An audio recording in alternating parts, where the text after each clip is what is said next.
35 साल का एक्सपीरियंस है, हर माल को बनाते हैं।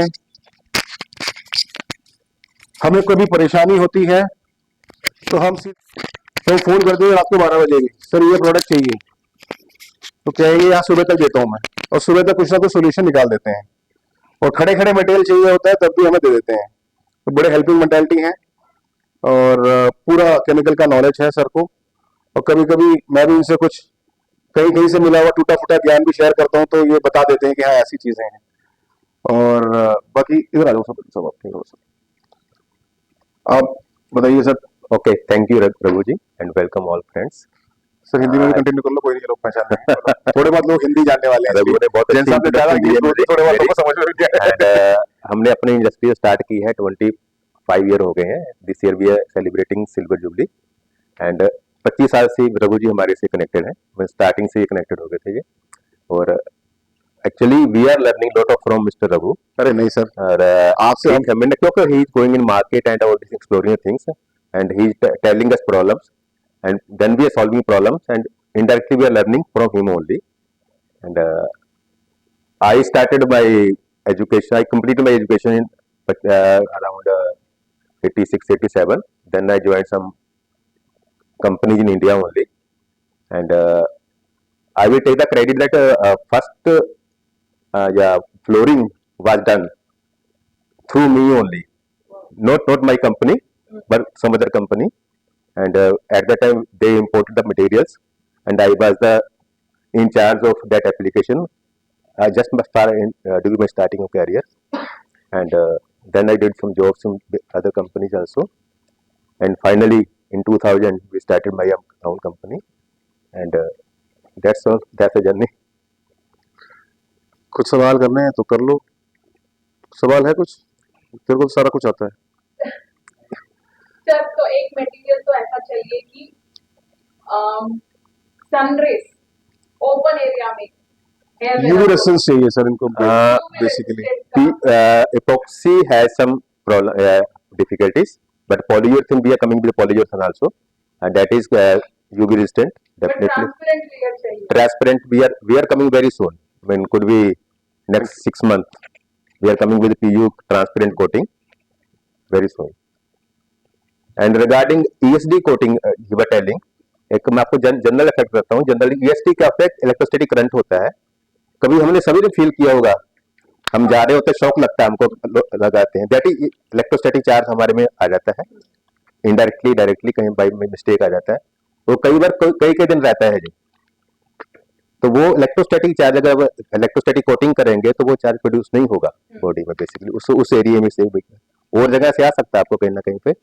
तो वो that is effect of the basically. जैसे हम लोग ठंड के मौसम में रात को सोते रजाई में, तो अब ऐसे हाथ मारते तो आपको स्पार्क्स दिखते हैं ना, दैट इज स्टैटिक करंट। हमारी बॉडी के अंदर का स्टैटिक करंट है। कार का डोर खोलते हैं तब भी स्पार्क निकलता है कभी कभी। बिल्कुल बिल्कुल। Human body is conductor. Human body very good conductor, ये बेस्ट कंडक्टर।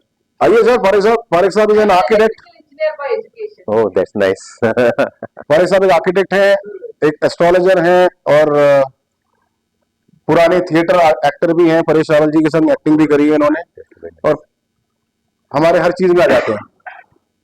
हम उनको बुलाते हैं, आमंत्रण करते हैं, आते हैं, हमारा साथ देते हैं। परेश जी, प्रमोद जैन जी और ये बिदल साहब, कॉन्ट्रो केमिकल्स इनकी कंपनी है। 25 साल हो गए हैं कंपनी को, तो मैंने इनको गेस्ट बुलाया है। कुछ पूछना है आपको? ये बिदल स्क्रैचेस देख रहे हैं मटेरियल जो हमने यूज किया है, तो इसका सॉल्यूशन कैसे? I know it can not be 100% scratch भी, कुछ भी नहीं हो सकता है, but how can we at least reduce it? We can definitely improve the scratch resistance, but when we improve the scratch resistance, cost will also increase. So it depends market acceptability of that cost.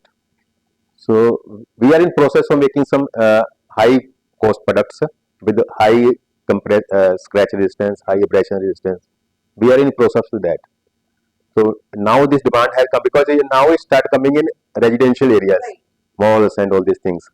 Early it was for industries only. They don't bother for scratches. Right, yes. But right now the demand is coming. We are definitely coming with new products. So like Indian culture में हमारा dust इतना है, और बाहर के लोग यहाँ dust नहीं है, जितना रोज हम वाइप आउट करते हैं इसको, बिल्कुल। इतना विजिबल नहीं है अभी हमारे लिए। Epoxy flooring, Visibility, epoxy flooring. हाँ तो India, उसके लिए वही है कि high abrasion resistance, high scratch resistance products are required, products are there, we can make that, we have made in the lab, no problem that, but commercially launch करना उसको उसका मॉनिटरी उसमें कैसे करेंगे सर? जैसे अभी तो हाई कॉस्टिंग पड़ रहा होगा। नहीं, अभी हाई कॉस्ट नहीं रहा है। आई रिमेम्बर कि in year 2000 cost of epoxy was almost same as of now. So 25 साल में तो indirectly we can say price बहुत कम आ गई है। सो अभी peoples can afford some higher price कर सकते हैं अफोर्ड। तो 25 साल पहले भी सेम प्राइस दे रहे थे इंडस्ट्रीज में, देखो आप ट्राई टू इमेजिन। अब प्रोडक्ट्स चेंज होंगे तो उसके हिसाब से एडिटिव्स भी चेंज होंगे, उसके हिसाब से प्रोडक्ट्स को मॉडिफाई करना पड़ता है, तो उसके हिसाब से जो भी चेंज होता है। अभी एडिटिव से day by day new and more आ रहे हैं। अभी वी आर तो उसमें स्क्रैचेस बहुत आते हैं। आते हैं। हमारा तो walking, रेजिडेंशियल में यही वैसे हिच है कि स्क्रैच नहीं आने Presentation चाहिए, तो वही रिक्वायर्ड है, स्क्रैच फ्री मटेरियल चाहिए। सो वी आर इम्प्रूव कर रहे हैं, पहले से ज्यादा बेटर है, फर्दर भी improve definitely. And sir marble या हम फिर से एक पॉलिशिंग का मशीन चला देंगे तो वो सही हो जाता है। हाँ जी। तो हमारे वाले में तो पहले तो वो डल आ रहा है, डलनेस तो आ रहा है। So the solution that people are giving is अरे 5 या 10 साल के बाद और एक क्लियर कोट मार दो तो सॉल्यूशन है। But what if the client says अरे मुझे सब कुछ सामान नहीं हटा सकता हूँ मैं, ये सब कुछ नहीं कर सकता हूँ, दैट ऐसा इज कुछ एक्चुअली वो क्या है कि वो प्रैक्टिकल इश्यूज है, उसको कुछ नहीं कर सकते आप, उसको आपको क्लाइंट को समझाना पड़ेगा और कोई रास्ता नहीं है। ओके ठीक है, आपका जो पहला एक प्रॉब्लम था स्क्रैच रेसिस्टेंस का, हाँ उस पे मैंने सर से भी बात करी थी, हम वहां भी गए थे हैदराबाद में, हाँ। मैंने मिस्टर आनंद से भी बात करा था, मैंने सर से भी बात करा हुआ है, he is on to it. Okay another is UV UV resistance, उसके ऊपर भी सर अपनी कंपनी में अपने लैब में उसका पूरा सेटअप उन्होंने बनाया हुआ, कर रहे हैं टेस्टिंग। मैं स्पेशली पॉलीयूरेथेन कोटिंग पे काम कर रहे हैं। पॉलीयूरेथेन या एलिफेटिक पॉलीयूरेथेन, पॉलीयूरेथेन दो टाइप्स के आ रहे हैं, एक एरोमेटिक एंड एलिफेटिक। एरोमेटिक तो नहीं होंगे कभी भी, क्योंकि क्या होता है कि ये उसमें केमिस्ट्री ये होती है कि एरोमेटिसिटी जो होती है ना, वो येलोइशिंग करती है। केमिस्ट्री जिसने पढ़ी होगी, जिसमें बेंजीन रिंग होता है, हाँ तो वो येलोइशिंग होगा ही होगा। तो ऐसे मटेरियल चाहिए जिसमें वो बेंजीन रिंग ना हो, अनसैचुरेशन ना हो, हाँ सैचुरेटेड मॉलिक्यूल होना चाहिए। तो पॉलीयूरेथेन एंड लीनियर पॉलीयूरेथेन वो सैचुरेटेड होते हैं, तो वो उसमें येलोइशिंग टेंडेंसी नहीं होती है। Along with some UV stabiliser वगैरह डालते हैं उसमें, तो वो बेसिकल केमिस्ट्री ये होती है, and we are doing that. अभी रिक्वायरमेंट आई है तो then we will do that. नहीं ऑन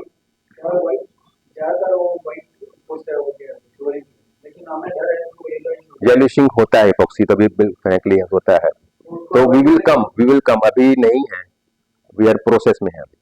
मतलब साहब एक और सवाल है, काफी लोग जितने भी है ना ये मेटालिक करते हैं, जो मुझे पता है, जो मेरे को जानकारी मिली कि जो भी मेटल अभी मार्केट में बिक रहा है, that is not for floor, that is for table tops and all. उसी मेटेरियल को वो फ्लोर पे यूज कर रहे हैं जिसके कारण स्क्रैच ज्यादा आ रहा है, क्या ये हो सकता है कारण? भाई क्योंकि एक और चीज आपकी बस बीच में बोल रहा हूँ, हम जो इंडस्ट्री करते हैं तो हम उसमें सिलिका पाउडर यूज कर देते हैं, सिलिका पाउडर से क्या स्क्रैच में थोड़ा बहुत फर्क आ जाता है थोड़ा सा, लेकिन इनका जो प्रोडक्ट होता है उसमें कोई सिलिका पाउडर यूज नहीं होता है, वो डायरेक्ट लगाते हैं उसमें कलर डाल के, या मेटालिक में जो मेटालिक कलर्स होते हैं वो डाल के लगाते हैं, मेटालिक पाउडर वो पर्ल पाउडर डालते हैं, तो स्क्रैच बहुत ज्यादा आ जाता है। तो क्या आपका मानना है या आप क्या सोचते हैं कि टेबल टॉप का माल ही फ्लोर पे लग रहा है? एक्चुअली टेबल टॉप में भी स्क्रैच आते हैं थोड़े से, आते हैं, वो तो बहुत आते हैं, और we need more better than that table top materials. ठीक है। Actually one thing is clear coat is required. हाँ। In clear coat add some pigment, any pigment, metallic डालो, कोई भी डालो, एंड अप्लाई दैट। बेसिकली ये this is the basic chemistry है, ये होनी चाहिए। ये होनी चाहिए, and people now are working more and more abrasion and scratch resistant materials. तो प्रॉब्लम ये है इट कि मे नॉट बी परफेक्ट, नहीं होगा कभी भी, but it will be improve, definitely होगा। सर आज करके 4 दिन के बाद इतने स्क्रैच पड़ रहे हैं कि गंदा लग रहा है, मैट हो जाता है वो अभी रेगुलर मटेरियल यूज कर रहे हैं, इम्प्रूव वर्जन नहीं कर रहे हैं। दैट टू फ्लोरिंग और फ्लोरिंग का टेबल टॉप में कुछ ग्रेड है अभी, हाँ। आगे हैं, हाँ। वो बेटर स्क्रैचेस दे रहे हैं, अच्छा पर टेबल टॉप में प्रॉब्लम कहाँ पे आ रही है कि वो बहुत स्लो वो है, अच्छा स्लो क्योर है, वो फ्लोर पे प्रैक्टिकली पॉसिबल नहीं हो रहा है। तो इसीलिए है कि वो अच्छे हैं, क्योंकि 3-4 दिन में क्योरिंग हो रही है, तो उसमें स्ट्रेंथ अच्छी आ जाती है। Sir, 12 hours and 24 hours curing time है। वो तो 36 आवर तक कह रहे हैं वो। इवन हमारे फ्लोरिंग मटेरियल में ठंड के मौसम में we wait for 24 hours 48 hours पर इंडस्ट्री में 36 आवर नहीं दे सकते हम, क्योंकि वहां पे डस्ट आ जाएगी। इवन 3-4 घंटे देने से वो डस्ट आ जाती डस्ट आ है, जाती है उसके और ऊपर। कोटिंग खराब कर देता है।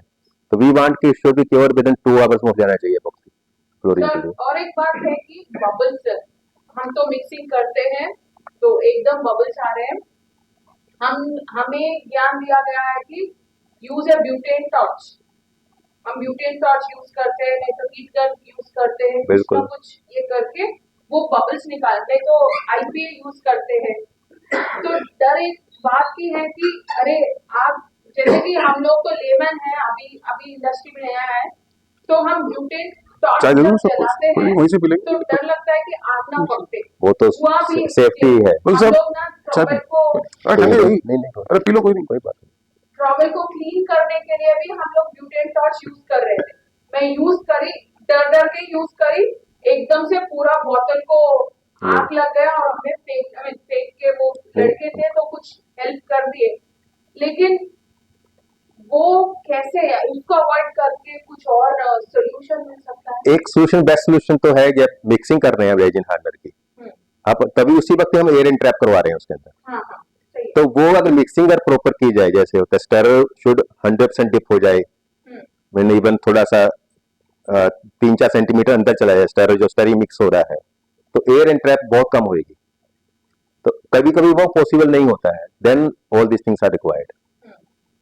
तो उसके लिए क्या आप कर सकते हो कि आप स्पाइक रोलर चला दो, स्पाइक करो, स्लो स्पीड मिक्सिंग करो, स्लो स्पीड मिक्सिंग करो। स्लो स्पीड मिक्सिंग होनी चाहिए। देखो ये सब तुम्हें ज्ञान मिल रहा है, जब काम करते हो ना, तो ये कोई नहीं सिखा रहा तुम्हें।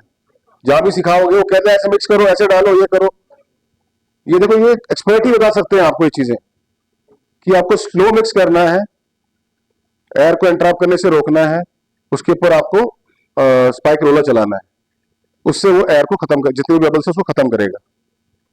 ठीक है। स्टीरर पॉसिबल होगा क्या, क्योंकि वो इतना डिस्कस होता है, जो स्टीरर तो प्रॉपर उसकी नहीं नहीं, किसने बोला अगर वो वेरी स्लो slow mix वो करना। भर नहीं करना है, धीरे धीरे मिक्स करना है। कल भी मैं बोला था स्टैंडर्ड धीरे, रिकमेंडेशन है 300 आरपीएम से ऊपर नहीं होना चाहिए। बस। तो हमारी जो जनरल मशीनें आती हैं 1000 आरपीएम की आती हैं, वो क्या करते हैं, नहीं सर मैं कर लूंगा, जो हाँ। एप्लीकेटर बोलता है वो स्लो ऐसे ऐसे करता रहता है, तो कभी 600 आरपीएम आ जाता है, कभी 300 आ जाता है, और एक तो वहां पे इंट्रैप हो रही है। एक वो अगर मटेरियल जैसे थोड़ा है, वेसल उसने बड़ा ले लिया है, वो स्टेरर थोड़ा सा बाहर रहता है, तो वो एयर इंट्रैप कर रहा होता है, आपको दिख रही होती है एयर इंट्रैप बाहर से निकाल के अंदर डाल देता है वो। स्पीड कंट्रोल वाला भी हाँ जी स्पीड कंट्रोल वाला हाँ जी machine। हाँ जी हाँ जी हाँ जी। तो वो वो आ advance रही है, है। ये एडवांस है सबसे। ये तो फार्मा में करता है ना, इसको सारी चीज लेके रखनी पड़ती है। बिल्कुल नहीं, वो हम आप लोगों से सीखते हैं चीजें बेसिकली, क्या कौन बढ़िया कर रहा है उससे पूछते हैं हम हाँ, कि कैसे भाई। बढ़िया कर लिया। उसमें कोई एक्सपायरी डेट हो हाँ, मटेरियल बनाते हैं हैडर, और इसका नहीं नहीं, एपॉक्सी रेजिन की जो शेल्फ लाइफ बेसिकली कहते हैं 5 साल से ऊपर है, mean it is shelf life नहीं है। एपॉक्सी हार्डनर्स की, हाँ एपॉक्सी रेजिन को कर सकते हैं, ओनली ये फिलर्स वगैरह जो उसमें डालते हैं, मटेरियल कोटिंग वगैरह डले, पिगमेंट डले होते हैं, तो कभी कभी वो अगर प्रॉपर नहीं बना तो सेटलमेंट हो जाती है, तो उसके लिए जनरली हम देते हैं 1 साल की गारंटी देते हैं कि सेटलमेंट ना हो, क्योंकि आपको मैंने ये इसलिए पूछा कि अभी हर एक प्रोजेक्ट में 10 किलो 15 किलो 20 किलो नहीं ले सकता। चलिए आपसे मैंने लाखों का माल उठा लिया, तो उसको कितने दिन तक प्रिजर्व करता है? एपॉक्सी रेजिन कितना भी कर लो, 5 साल कर लो, नो प्रॉब्लम, मेरा अपना एक्सपीरियंस है। हार्डनर्स की मोर देन 2 इयर्स तक कोई प्रॉब्लम नहीं है, इवन हायर भी कर सकते हो, कोई प्रॉब्लम नहीं। हाँ जी हाँ जी। ये बात काम किया तो ना अपने सिंपली चेक कर लेना, जब भी अपने 2 साल पुराना मटेरियल लेना है, रेजिन लेना, हार्डनर लेना, सेम मिक्सिंग किया, कप में रखा, वेट फॉर 1 आवर, हार्ड हो गया तो ठीक है बस, so that is the logic। That is हर जगह आप चेक कर लो बेसिकली। तो कई बार क्या होता है, पुराना मटेरियल रखा है उसमें कुछ एडिटिव वगैरह इवेपोरेट हो जाते हैं, अगर ओपन में रखा हुआ है लूज हो जाता है, एयर ट्रैप नहीं होना चाहिए, और जो एडिटिव्स हैं वो इवेपोरेट नहीं होने चाहिए, क्योंकि प्लास्टिक वगैरह में पैक किए हुए वो जनरली होते हैं प्लास्टिक कंटेनर में, उसमें से भी इवेपोरेट हो जाता है। Plastic is not impermeable basically. Hardener का सही भी ऐसा बन जाता है हार्डनर। उसमें सॉल्वेंट्स होते हैं, वो सॉल्वेंट इवेपोरेट हो जाते हैं, इसलिए ठीक हो जाता है। सर ये गर्मी के मौसम में कभी कभी मैं देखा है कि फाड़ के बाहर भी आ जाते हैं, हाँ, ओवर हीट होने, मतलब हीट टेम्परेचर ज्यादा रहता है। तो वो सॉल्वेंट्स निकल रहे हैं उसमें से। वो टक्कर निकल के हाँ, ढक्कन निकल के बाहर आ जाता है पूरा का पूरा गर्मी में। वो सॉल्वेंट्स हैं उसमें, कुछ एडिट, प्लास्टिक के कैन को ना कुछ वॉलेटाइल ढक्कन बाहर करके कुछ बाहर वॉलेटाइल्स हैं उसमें। कैंप पूरा ऐसा होता है। हाँ, ये डिफरेंट फार्मुलेशन है, सभी में ये प्रॉब्लम नहीं होगी, कुछ ग्रेड्स में होती है, कुछ में नहीं होगी। किसी में डालने ही पड़ते हैं आपको, कुछ ग्रेड्स में सॉल्वेंट्स वगैरह डालने ही पड़ते हैं, उसमें हो जाता है जी। जनरली थिक जो थिक कोटिंग्स होती हैं, जो 1 mm 2 mm, उसमें सॉल्वेंट लेस होते हैं जनरली। जो थिन लेयर होती, थिन कोटिंग होती है 200 माइक्रोन 100 माइक्रोन, उसमें बहुत सारा सॉल्वेंट होता है, तो इसके लिए प्रॉब्लम आ जाती है। सर कौन सा सिस्टम, जैसे आप हम लोग आप भी बनाते हैं, जैसे 4 कंपोनेंट भी बनाते हैं, 3 कंपोनेंट भी बनाते हैं। 4 कंपोनेंट का मतलब रेजिन, हार्डनर, फिलर और पिगमेंट। 3 कंपोनेंट का मतलब रेजिन में ही पिगमेंट होता है, फिलर और हार्डनर। और 2 कंपोनेंट का मतलब रेजिन में ही पिगमेंट और फिलर होता है और हार्डनर अलग होता है। कौन सा सर वर्केबिलिटी के लिए बढ़िया होता है? भाई 2 कंपोनेंट ही बेस्ट बट क्योंकि उसमें कलर का भी कोई प्रॉब्लम आता नहीं। मैं सर से जब से मैं जुड़ा हूं तब से मैं 2 कंपोनेंट यूज कर रहा हूं। और 2 कंपोनेंट का सबसे बड़ा एक बेनिफिट क्या होता है कि आपका जो वर्कर होता है उसको परेशानी नहीं होती, उसको सिर्फ रेजिन खोल के बाल्टी में डालना है, हार्डनर खोल के बाल्टी में डालना है, उसको मिक्स करना है, फास्ट काम होता है उसमें। लेकिन उसका एक ड्रॉबैक है, अगर आपका माल बच गया, वो कलर वहीं लगेगा जहां पे वो यूज होना है। 4 कंपोनेंट में प्रॉब्लम होता है, 4 कंपोनेंट में आपको रेजिन, हार्डनर, फिलर, पिगमेंट सब अलग अलग मिक्स करना पड़ता है। लेकिन अगर उसका पूरा सेट बच गया तो पिगमेंट अलग करके दूसरा पिगमेंट डाल सकते हो आप। लेकिन 3 कंपोनेंट में अगेन प्रॉब्लम वही है, वही प्रॉब्लम 2 कंपोनेंट। 2 कंपोनेंट वाली प्रॉब्लम आती कई बार इंडस्ट्री में क्या होता है कि आपने उन्होंने पहला बोला ग्रे लगवाना है, मैंने जब सारा मटेरियल सप्लाई कर दिया आपने, नहीं ग्रे नहीं मुझे अच्छा लग रहा है, some other person will say make it red, तो आपने क्या करना है, सिंपली पिगमेंट पेस्ट नया मंगवाया, एवरीथिंग। 4 कंपोनेंट का सिस्टम होगा, उसमें आप सर वो ठीक होता है, वो बाल्टी में नीचे बैठ के रहता है, उसको बहुत ज्यादा घुमाना पड़ता है यार वो फॉर्मुलेशन के ऊपर जो बनाते हैं ना, फार्मुलेशन प्रॉब्लम होती है। फार्मुलेशन मैं क्या ये मेरे लाइफ में मैंने 500 माइक्रोन तक कराया, उसी मटेरियल को 500 माइक्रोन तक लगाया, और खुद विनोद साहब हैरान हो गए थे, कुछ आधा माल बच गया था साइड पे हमारे। कुछ एडिटिव्स आते हैं जो एंटी सेटलिंग होने देते हैं। 191 आता है ना, सिक्का 191। हाँ जी, हाँ जी। वो 2 कंपोनेंट वाला आता है, मैंने अभी यूज किया है 3 महीने पहले। उसको मिक्सिंग के लिए अलग अलग, तो जब तक वो पूरा नीचे का पाउडर, जो उसमें पाउडर भी मिक्स करता है, पिगमेंट भी मिक्स करता है, तो पूरा पाउडर नीचे बैठ जाता है। एक्चुअली ये ना बेसिक कुछ है, तो वो भी वैसा ही हुआ, पूरा नीचे बैठा। ये कभी कभी प्रॉब्लम आती है इसमें, किसी का भी ज्यादा फॉल्ट नहीं होता है। बेसिकली क्या होता है कि जब उसको स्टेबलाइज करते हैं ना, रेजिन का एक 3D वो बन जाता है, नेटवर्क बनता है, एक 3D बेसिकली। वो जो अगर माइक्रोस्कोप से देखोगे तो उसमें पिगमेंट जो फिलर सब कुछ उसमें डिस्पर्स रहते हैं। वो कभी कभी क्या होता है कि बिकॉज ऑफ एक तो फॉर्मुलेशन प्रॉब्लम हो सकती है, वो कभी कभी नेचुरली हो जाता है। मटेरियल आपने लेकर गए हो कहीं पे, वो ऐसे ऐसे हिला प्रॉपर, और 3 डायमेंशन नेटवर्क ब्रेक हो जाता है, वंस इन 1000 टाइम में, तो मैं कह रहा हूँ। तो वो विदाउट एनी किसी की प्रॉब्लम भी नहीं होती है, फिर भी हो जाता है। एक होता फॉर्मुलेशन प्रॉब्लम, उसमें कुछ एडिटिव वगैरह उन्होंने कम डाला है, कुछ नहीं किया है, बाई मिस्टेक हो जाती है कुछ ऐसा, तब भी सेटलमेंट हो जाती है। और सेटलमेंट अदरवाइज कंपोनेंट हमने यूज करना है तो सॉफ्ट सेटलिंग होती है उसमें, कहीं साइड थोड़ा सा है तो 2 कंपोनेंट किया और मिक्स हो जाता है। मतलब इमिडिएट कर रहा है तो वो प्राइमर से एक minute, 2 component system is highly optimized system. But like in a kitchen industry, one is you are getting a ready-made dish, chef made, and one you are making, you are adding a salt, you are adding other ingredients, and you are making the dish. So means in 2 component you are getting a ready-made dish perfectly with all parameters optimized. उसको अगर immediate जैसे आपका काम है और आपको इतनी guarantee है कि हाँ ये काम मेरे को इतने दिन में करना है, तो 2 component is very good. But जहां लगता है कि हाँ ये अभी थोड़ा काम होगा और कुछ टाइम के बाद थोड़ा काम होगा, तो फिर 4 कंपोनेंट में जाना है। I think advantage of 2 component ये भी होता है कि हमें हर बार देखना नहीं पड़ता है कि हमने सही कलर पिगमेंट का Pigment का- क्वांटिटी एक जितना सारे प्रपोर्शंस में डाले कि नहीं, और फिलर डालने की भी जरूरत नहीं पड़ेगी हमें। तो अश्योर्ड होते हैं कि अरे ये तो आ रहा है, बस दोनों को मिक्स करेंगे, सिर्फ उसका मेजरमेंट लेंगे, एक 2 किलो लिए, दूसरा रेजिन हार्डनर 1 किलो का लिया, मिक्स कर दिए, हो गए। बिल्कुल बिल्कुल सही। तो और एक बात है, तो ठीक रहता है ना, तो उसका स्प्रेडिंग टाइम भी बहुत जल्दी जल्दी करना पड़ता है। नहीं और मेरे दोनों को mix कर दिया, मतलब साहब इसके ऊपर नहीं थोड़ा नहीं, सा- वो तो सेम चीज होगी 4 कंपोनेंट में भी और 2 कंपोनेंट में भी, क्योंकि रेजिन हार्डनर तो दोनों में सेम होता है। नहीं कर सकते, नहीं कर सकते, दोनों सेम है। दोनों सेम है। रेजिन हार्डनर सेम है, इपॉक्सी रेजिन इपॉक्सी हार्डनर अभी दोनों वही सेम है। वही सर ने बताया ना कि एक रेस्टोरेंट में जाके एक ग्रेवी होता है बना बनाया, तो आपको अगर उसमें पनीर डालना है तो तुरंत बन गया, और एक होता है कि आपने प्याज काटा, टमाटर काटा, सब मिला के बना रहे हैं, वो 4 कंपोनेंट हो गया। टेस्ट वाइज तो कोई ज्यादा नहीं फर्क आने वाला उसमें। एक तो ग्रेवी बना के रखी हुई थी, फटाफट बन के आपको मिल गया, और एक में थोड़ा टाइम लगेगा आने में। तो तू जो कह रहा है वो 4 कंपोनेंट में भी फिलर डलता है, 2 कंपोनेंट में भी फिलर डलता है। तो जो मिक्सिंग होना है और उसके बाद जो उसका इनिशियल सेटिंग होना है वो सारा सेम रहता है। मेरा क्या हो गया, मैं यूज करना स्टार्ट किया, और वो आदमी लोग क्या कर रहे हैं कि उसको ताकत ज्यादा लगता है, दबा के मारना पड़ता है, वो ठीक रह रहा है, ज्यादा गड़ होता है। तो ये सब चीज एक्चुअली आज मेरे टीम को मैं अगर 4 कंपोनेंट दूंगा ना, वो परेशान होता है, क्या सर ये इसको भी निकालो उसको भी निकालो।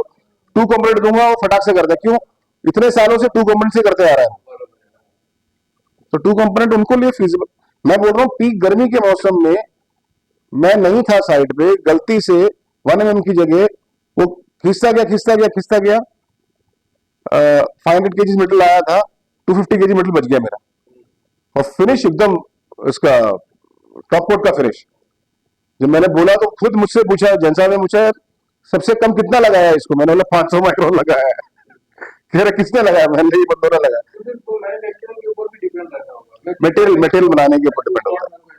टू वाला बढ़िया था, मैंने यूज किया, उसमें फिनिशिंग काफी अच्छी है। अच्छी फिनिशिंग आती है उसमें, वर्केबिलिटी अच्छी होती है।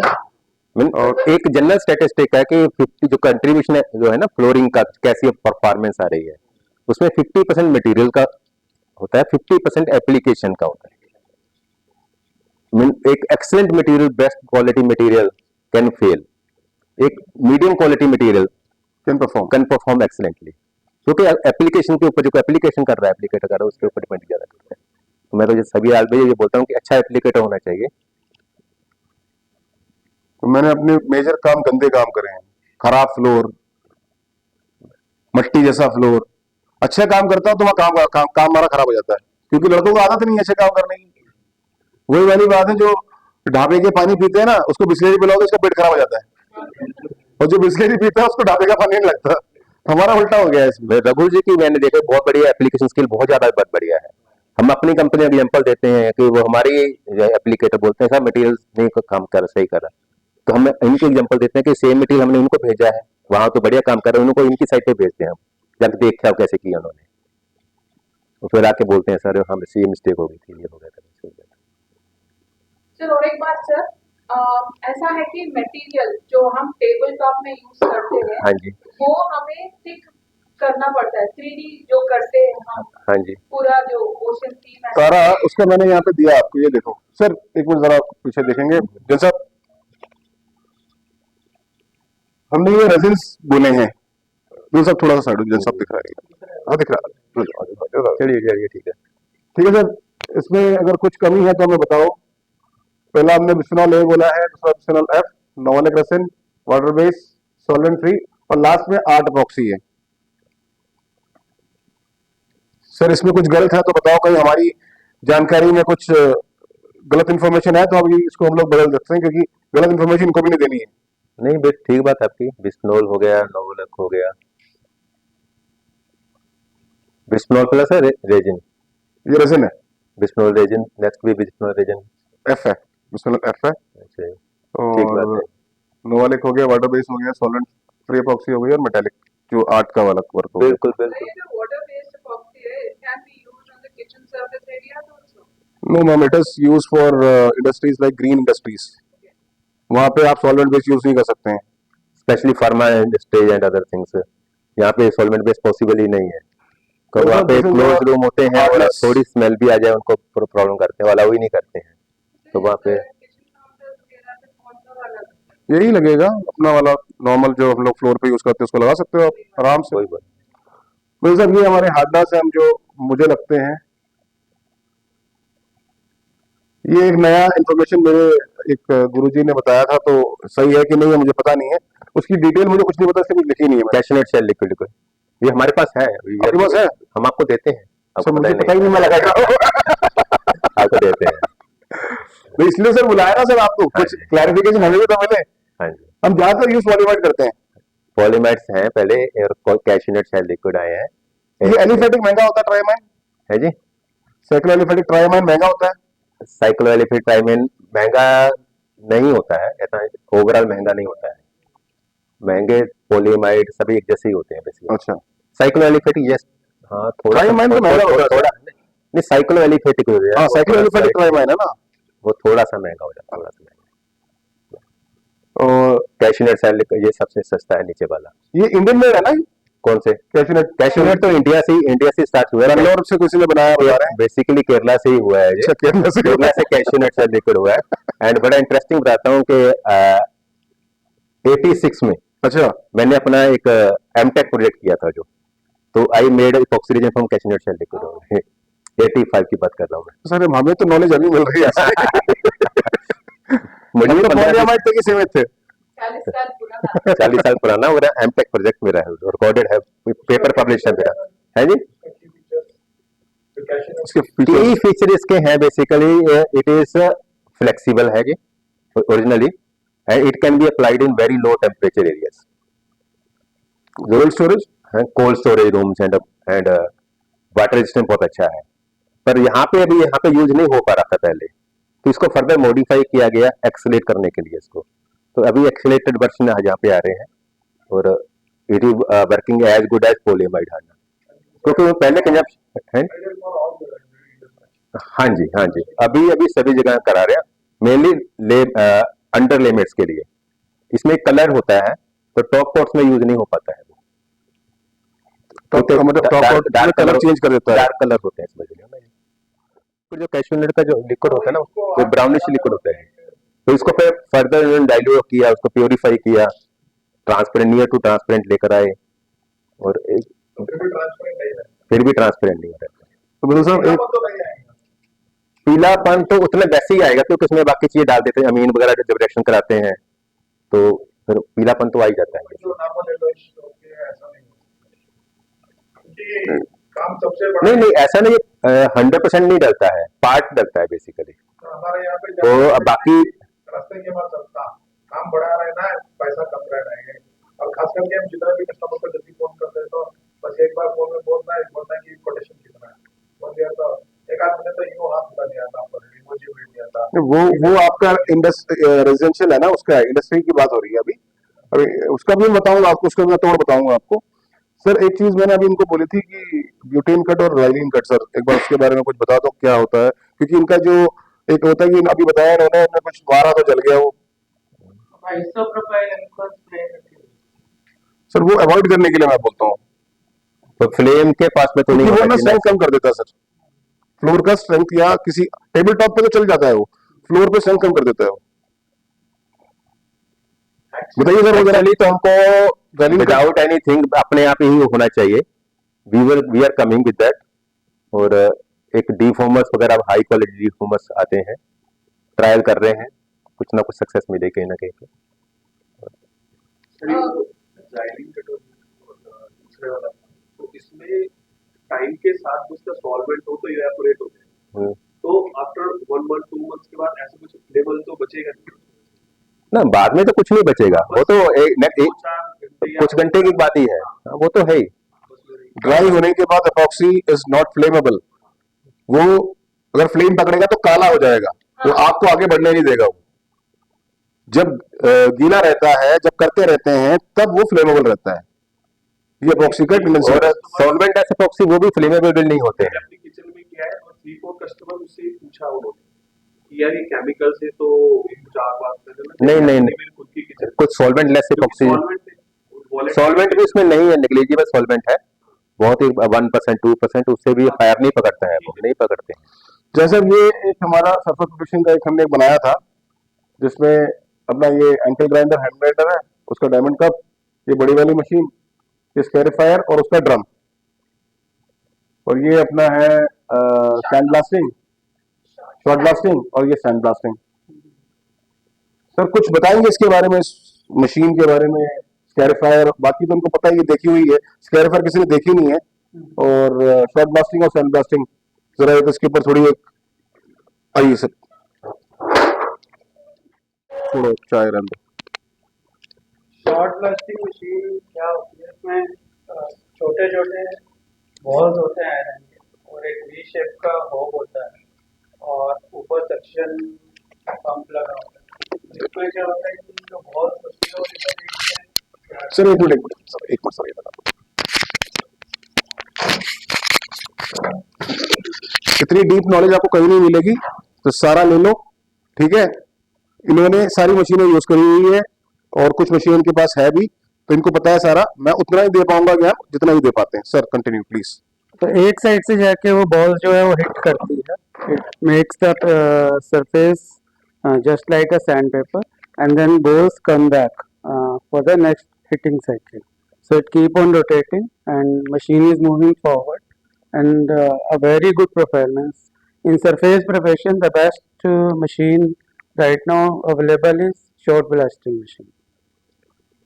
Sir what is the difference between short blasting and sand blasting? Sand blasting basically wall के लिए we sand blasting machine generally portable, we are not having in market. Generally it is used for steel structures, okay, and where means in big areas, for big areas that has been used, means in closed areas it is difficult to use the sand blasting machine because sand does escape from the machine.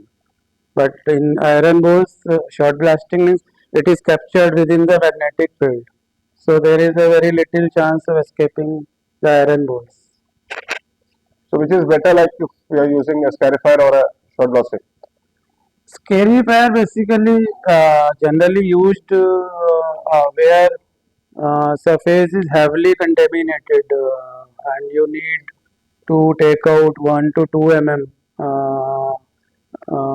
Surface layer. layer out of the existing layer.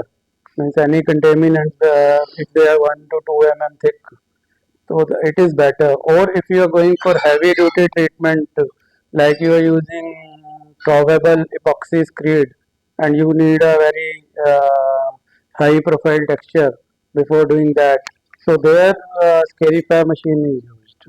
This auto shot blasting machine you can use even for 200 micron coatings, and it is absolutely a rough surface, means the profile is just like a sandpaper. All these machines you have to use a vacuum attached. These are all vacuum, they are by nature vacuum attached. Vacuum is needed. And they चाहिए are नहीं होगा. a big one also coming, the small one is also coming, handheld is also coming. अच्छा.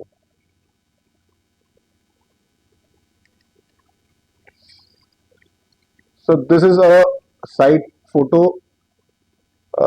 जो अभी हमने Edson में किया था, उसका प्राइमर लग रहा है।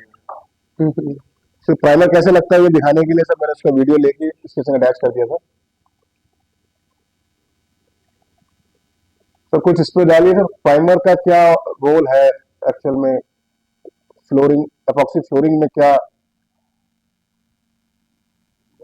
Primer is basically to provide adhesion to the subsequent treatment.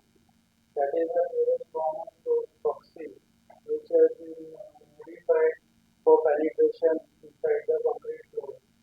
So it is because of the primer we get the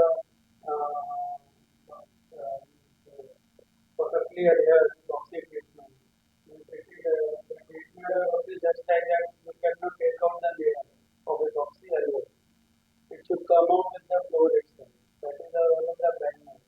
Basically, it is having some anchoring agent on microscopic level. It anchors inside the concrete floor. So what happens if the primer goes into the holes and all, pit holes and all? Then what will be the problem in it? Generally, theoretically means mind that the primer is with the brush. Because primer generally is solvent content. And the hormone should not be filled with the solvent containing material because that sodium, that solvent remain in the there. Either you use a solvent-free primer or if you are using a solvented primer, then generally pigment should be used with brush or oil. Okay, and we can use a Gurumala also for this. Generally, we have to use. Basically, you cannot take out the material which has been filled in the तो film. हमें हमें सिर्फ roller ही इस्तेमाल करना चाहिए इसमें. For solvent containing primer, definitely yes. Okay, roller brush तो छोटे साइज में नहीं हो सकता ना, रोलर यूज करना पड़ेगा आपको. वाटर बेस्ड प्राइमर में साबुन डालें तो उसके बाद में हम पाउडर बेस्ड उसके ऊपर डाल सकते हैं डाल सकते हो.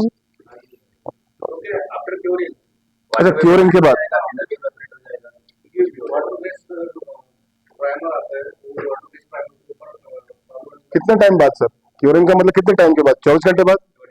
24 आवर्स. 24 घंटे बाद ही करना. 24 घंटे बाद उसके ऊपर तू स्क्रीड कर सकता है, कुछ कर सकता है उसको. वाटर इवेपोरेट हो जाना चाहिए इवापोरेट हो, वही मैं कह रहा हूँ ना. उसके बाद 24 घंटे का टाइम देना पड़ेगा. टाइम लगता है वाटर बेस्ड पूरा ठीक है सर. इसके बाद हमारा एक स्क्रीड का, सर इसमें कुछ थोड़ा सा एक वो डाल दो. स्क्रीड की क्या इंपॉर्टेंस है एपॉक्सी फ्लोरिंग में? Speed basically there are two purposes for laying the speed. One is to even out the surface, so that we get absolutely even surface before putting the top coat. And the second function is to provide strength to the overall treatment. Because in epoxy, the total strength of the system depends on the thickness of the total fluid. So if you increase the thickness, then the total strength of the floor increases. And so these are the two purposes of this. तो sir हम ये तो देखते हैं कि zero level हो है, अगर नहीं है तो स्क्रीन से पूरा कवर करके हम जीरो लेवल ला सकते हैं ना? जीरो लेवल कोई फ्लोर नहीं होता है. हाँ. No floor is zero level. So don't think you can cover it up, because even if a premix flooring, the undulation level will be about 4 to 5 mm. Sir सही बोल रहा हूँ? ठीक है. There is a company called New Holland Tractors. उनके वहाँ पे एक वेयर हाउस बना है, उसमें रोबोट जाके खुद लेते थे मटेरियल. वो रोबोट में 1 और 2 mm का डिफरेंस होना चाहिए फ्लोर में. उसके ऊपर हुआ तो रोबोट खराब हो जाएगा. 1 करोड़ रुपए का एक रोबोट था वो. तो चेन्नई से टीम आया था, लेजर से 1 और 2 mm का फ्लोर डाला गया था, कंक्रीट फ्लोर. तब हमें पता लगा था कि प्रीमिक्स फ्लोरिंग में भी 4 to 5 mm का डिफरेंस आता है. So you can't get a 0 0 level 4 to 5 mm by putting 3 mm of screed total system. तो आपको उसके ऊपर देना पड़ेगा. 6 mm 7 mm दोगे तब जाके वो 0 0 लेवल बन सकता है. जो एंडुलेशन लेवल के ऊपर जाना पड़ेगा आपको, तभी 0 0 लेवल आपको मिलेगा. ठीक है, ठीक है sir. Basically, epoxy we call it self-leveling. Yes. So we understand that it will make us in 0 0 level. Basically, what happens? The action of epoxy flooring is a local level, not from the entire level. If we are pouring the epoxy, then it may self-leveling in 1 square meter. That is the. And when we are doing the treatment, its maximum is up to 25% of the total angle. So we are measuring with the dumpy level and it is plus minus 7 mm. So after the epoxy, means the total thickness, if you are doing it at 4 mm, then 1 mm you can actually measure, not more than that. तो कोई भी floor नहीं है तो don't think you can make a 0 0 level.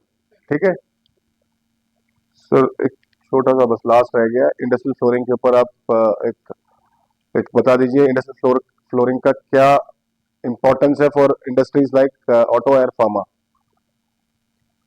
Basically, industrial flooring is now a necessity in the industry because there is no alternative.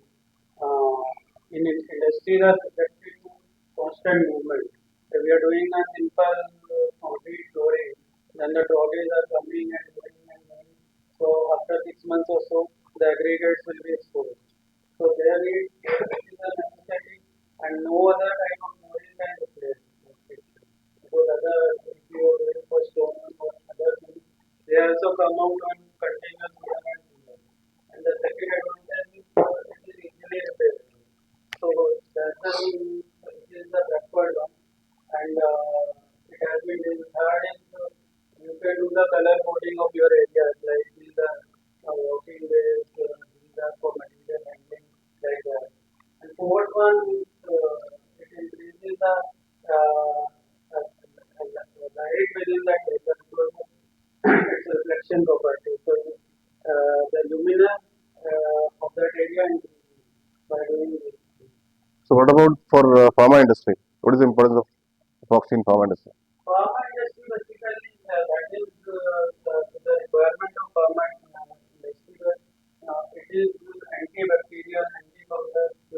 So previously we have seen that pharma companies are going with quota stone. So but now when their audit has been done, so they want it to get an epoxy flooring because it is zero bacterial flooring. So that is the kind of in the pharma industry. और किसी को कोई सवाल आपका यहाँ तक का है सर का जो मैंने बताया सरफेस की प्रिपरेशन, प्राइमर, स्क्रीड और टॉप कोट, इसके बाद का कुछ नहीं है क्योंकि अभी फिनिशिंग जो बन रहे हैं आपके मार्बल वो सब अलग है, वो अपने ऊपर है कि हमें करना कैसा है उसको। वो थोड़ा सा मैं आपको एक स्लाइड दिखा देता हूँ सर। ये हम लोग कुछ मार्बल फिनिश ऐसे बनाते हैं, कुछ मेटालिक बनाते हैं, कुछ ग्रैन्यूल्स फ्लोर डालते हैं सर, और कुछ 3D डालते हैं हम लोग। तो ये वाटर प्रूफिंग। हाँ सर, एक चीज इस पर मेरे को ये पूछना है, मैंने बहुत साल पहले क्या किया था कि एक जगह अपने एक दोस्त का था घर केरला में, मैं ग्राइंड करके प्राइमर करा और स्क्रीन में मैंने फाइबर में चिपका दिया, फाइबर लिया। यही है ये फाइबर में कैसे चेंज होता है।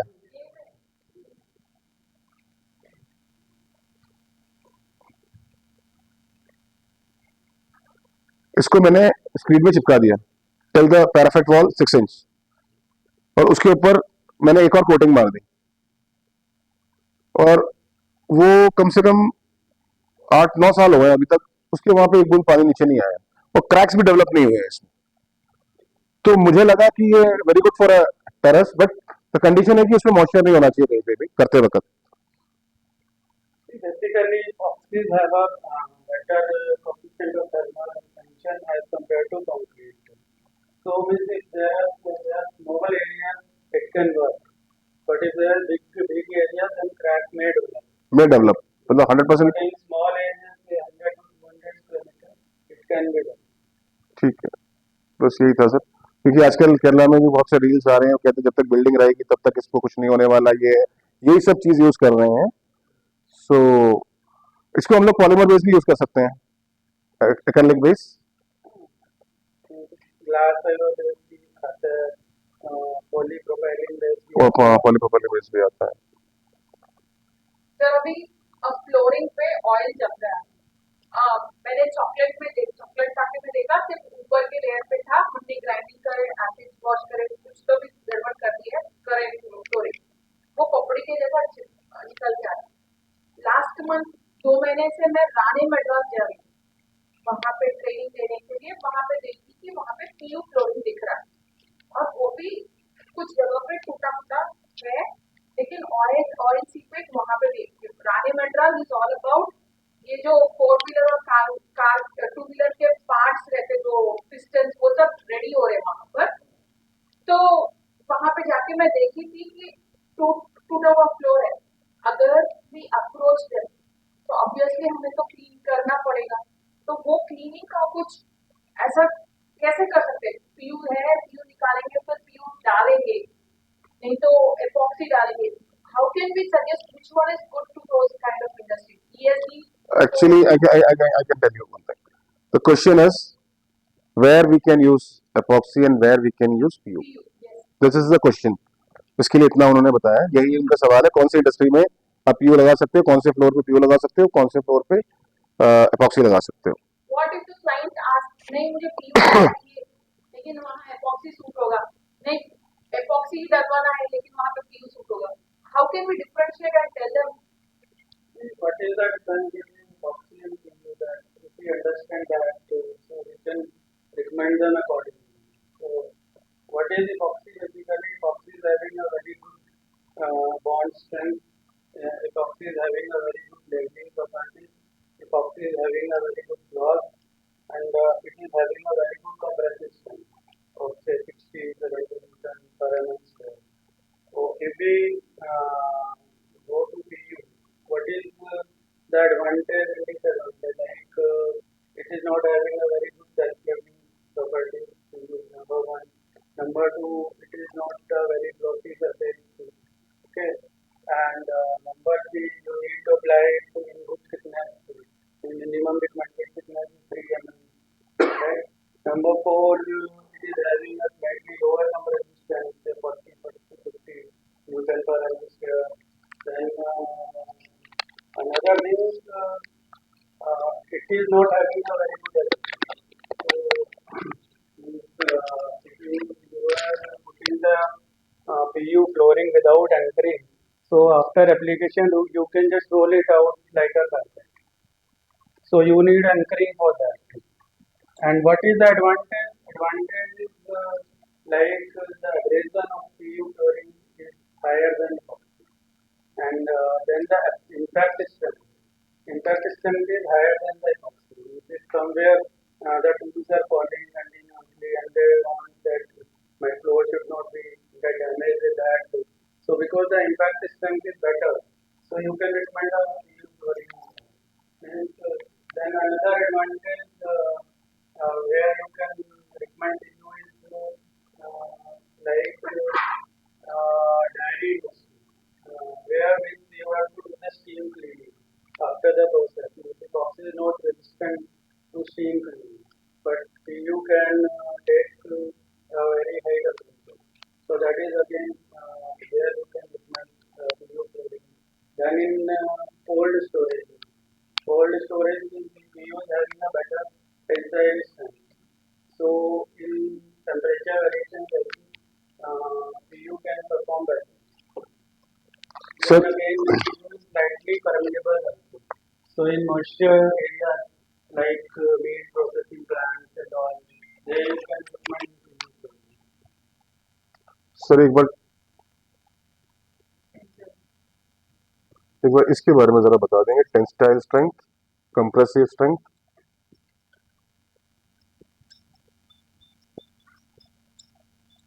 और फ्लेक्सुरल स्ट्रेंथ. बिल्कुल सर, आगे बिल्कुल साहब, आपका विषय है ये.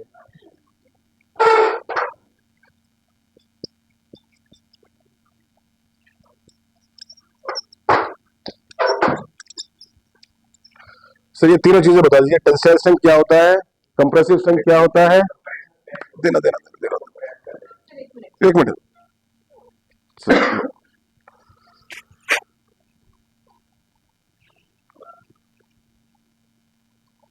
कंप्रेशन कंप्रेस कर रहे हैं, प्रेस कर रहे हैं, वेट डाल रहे हैं. मटेरियल जिसकी ज्यादा कंप्रेशन नहीं प्रेस, फार्जे पर रबर की बहुत कम कंप्रेशन चल जाता है, बट मेटल की बहुत अच्छी होती है.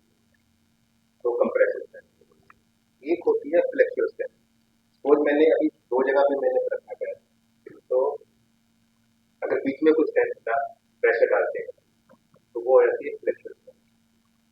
मटेरियल मैंने एक रोड बनाई, बीच में अगर मैं रोड मारता हूँ, नीचे कोई खाती है तो फ्लेक्सुरल स्ट्रेंथ वो भी बहुत जरूरी होती है. तीसरी होती है टेंसाइल स्ट्रेंथ. टेंसाइल स्ट्रेंथ होती है मटेरियल को पुल करते हैं, तो पुल करते हैं, पुलिंग स्ट्रेंथ कितनी होती है. सर ये किस में नापा जाएगा टेंसाइल स्ट्रेंथ? न्यूटन पर mm स्क्वायर, सभी न्यूटन पर न्यूटन पर mm स्क्वायर या केजी पर सेंटीमीटर स्क्वायर. तो 40 बोला था सर ने पीयू का, दैट इज 400 केजी पर सेंटीमीटर स्क्वायर. 40 न्यूटन पर mm स्क्वायर का मतलब 40 न्यूटन पर 400 केजी. 400 केजी पर सेंटीमीटर स्क्वायर. 1 सेंटीमीटर स्क्वायर के ऊपर एक रॉड लगा के उस पर लोड डालते हो, उस पर 400 केजी का लोड डालते हो तो सस्टेन करेगा, उसके ऊपर करोगे तो नहीं लगेगा. यही है ना सर इसका मतलब? ठीक है. ये कुछ टेक्निकल चीज है जो आपको बता दी है, आपको आगे जरूरत पड़ेगी। तो thank you sir, thank you Jain साहब।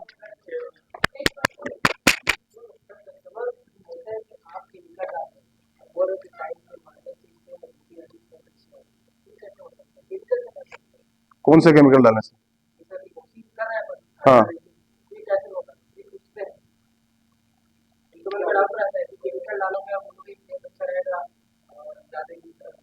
देखो कोई भी चीज के लिए ना उसकी नींव अच्छी होनी चाहिए। फर्श अगर कंक्रीट हुआ तो उसके ऊपर आप एपॉक्सी कर रहे हो, कंक्रीट अच्छी तरह मजबूत है, उसके ऊपर कंक्रीट कर उसको एपॉक्सी कर रहे हो तो मजबूत रहेगा। टाइल के ऊपर करोगे, कोई भी वेट गिरेगा, टाइल टूटेगा, एपॉक्सी टूटेगी। कोटा के ऊपर कुछ गिरेगा, कोटा टूटेगा, एपॉक्सी टूटेगी। टाइल से बेटर इसलिए है क्योंकि टाइल में जॉइंट होते हैं, इसमें जॉइंट नहीं होता कहीं पे भी।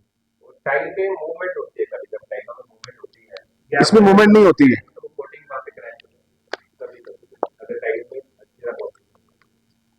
अगर टाइल के ऊपर अपन कर रहे हो नीचे टाइल टूटती है तो ये टूटेगा, तो ये टूटेगा। टूटेगा। वो टाइल में मूवमेंट भी हो रही है तो तभी वहां पे क्रैक है। ठीक है sir, thank you sir for coming.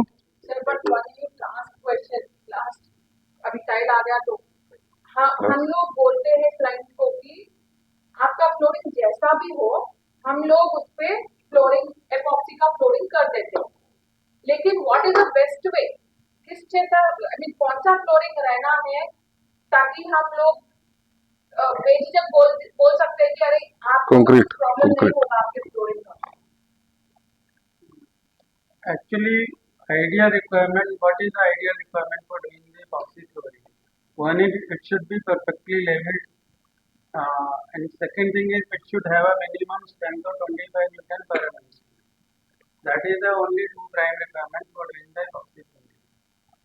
Like if tile surface is there or quota stone surface is there, means you have to find out whether these two requirements are fulfilling or not. The quota is having a good strength on its own. We don't know what is beneath that, but on its own quota is having very good strength. Tile is not having that much good strength. So these are the two requirements for epoxy. But tile की fracture strength बहुत कम होती है, compression काफी अच्छी होती है, flexural नहीं होती है, इसलिए तीनों स्ट्रेंथ अच्छी होनी चाहिए। और एक सबसे बड़ी बात है कि सरफेस कैसा होना चाहिए, इसका पहली लाइन है load bearing capacity. Load bearing capacity, तो load should have very good load bearing capacity, हर लिटरेचर में लिखा हुआ है। तो लोड बेयरिंग कैपेसिटी। ठीक है सर। कस्टमर को हम लोग कितना वारंटी गारंटी ड्यूरेबिलिटी स्टार्ट करेंगे epoxy का? इंडस्ट्रियल फ्लोरिंग, डोमेस्टिक का देखिए वारंटी के पैरामीटर्स क्या होते हैं?